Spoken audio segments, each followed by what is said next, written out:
So I thought I'd also, in these 2 weeks, kind of make some distinctions between old thought, the traps of old thought, and new thought, the breakthroughs of new thought.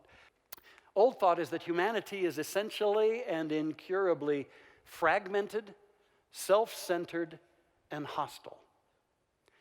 Now, there would be those who would say, you got that right. All you have to do is look at history. All you have to do is read the newspapers most every day, and you see that brought forth again and again. And that seems to be so. And yet always the new paradigm calls us not to get so locked into appearances and judgments about appearances that we close down to something greater going on. New thought declares this, that a spiritual life force unites humanity, and our challenges represent our journey of awakening to our oneness. We're seeing that's what's being played out here. It's like our journey of awakening to the oneness that will change everything. Once the very vision that we hold oneness revealed proliferates in the collective consciousness, everything will change. Everything will change.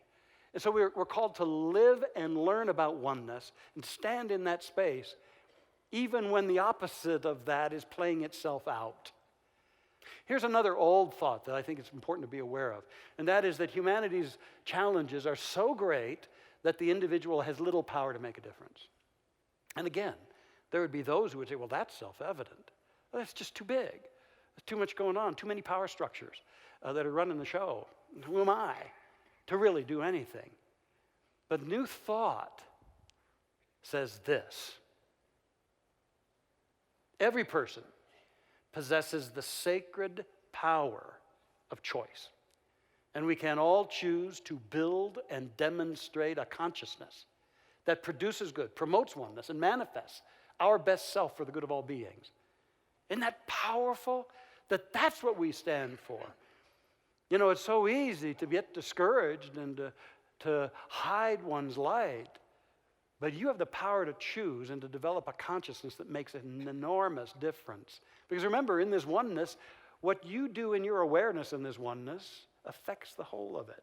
And the more we all join together in that, we make a difference.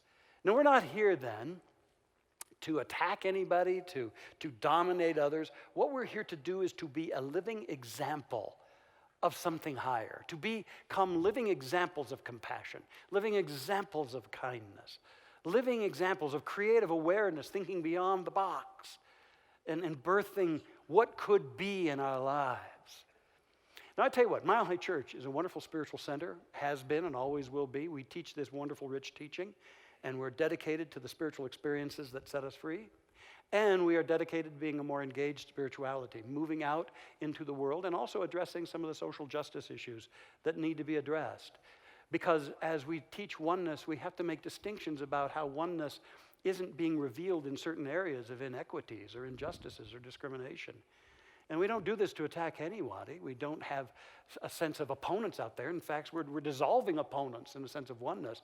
And we're just simply seeking to anchor a higher paradigm in our world. That's what we get to do. And like I've been saying for quite some time now, this church and our teaching is not about changing the world. We're about championing an emerging world. That's what we're dedicated to. Championing an emerging paradigm of growth and well-being upon this planet. You with me on that? Yeah. Thank you. Because you make a difference.